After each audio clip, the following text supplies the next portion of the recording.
थांब, स्क्रोल करू नकोस. कदाचित हा संदेश स्वामी आज तुलाच सांगत आहेत.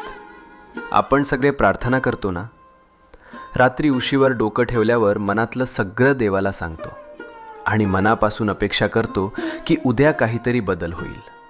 पण जेव्हा काहीच होत नाही तेव्हा मनात प्रश्न येतो, स्वामी ऐकतात का खरंच?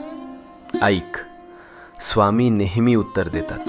फक्त उत्तराची वेळ आणि भाषा आपल्याला लगेच कळत नाही. जेव्हा काही आपल्या भल्यासाठी असतं तेव्हा स्वामी हो म्हणतात. जेव्हा ते आपल्याला दुखवणार असतं तेव्हा स्वामी नाही म्हणतात. आणि जेव्हा आपल्याला अजून थोडं मजबूत व्हायचं असतं तेव्हा स्वामी शांतपणे म्हणतात, थांब, योग्य वेळी देतो. म्हणून हार मानू नको. तुझ्या प्रार्थनेचं उत्तर येतंय. फक्त थोडा विश्वास, थोडा धीर, मनात शांतपणे